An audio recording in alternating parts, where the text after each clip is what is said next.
नमस्कार दोस्तों, निक story teller में आपका स्वागत है। और आज की कहानी है कौवा और हाथी।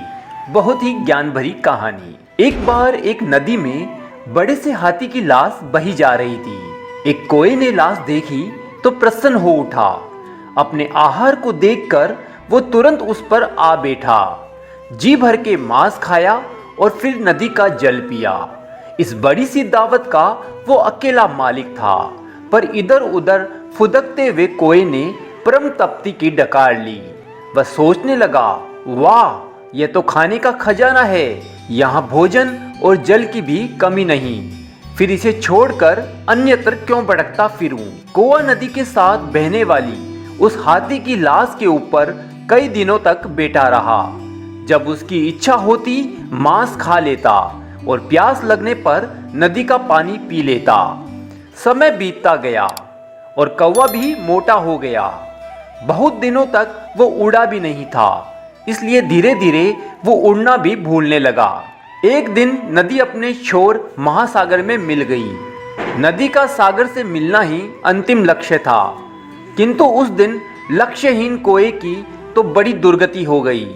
4 दिन के आनंद के बाद उसकी किस्मत ने उसे ऐसी जगह ला पटका था जहां उसके लिए न भोजन था, न पीने का मीठा जल, न रहने का कोई ठिकाना। चारों तरफ बस समुद्र का नमकीन जल, ना कोई पेड़ पौधे, ना ही कोई हरियाली। मरे हुए हाथी का मांस भी अब खत्म हो चुका था। बेचारा कौवा अब बेबस और लाचार था। अब वो ठीक से उड़ भी नहीं पा रहा था। हालांकि उसने कोशिश की, पर सागर का कोई पार ही नहीं था।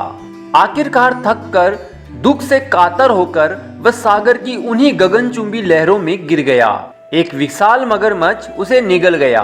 दोस्तों, इस कहानी से हमें यही शिक्षा मिलती है कि सिर्फ अच्छे आहार और आश्रय को ही सच्चा सुख नहीं मानना चाहिए, क्योंकि इनके भोगते भोगते हम ऐसी जगह पर पहुंच जाते हैं जहां से लौटना बहुत मुश्किल हो जाता है।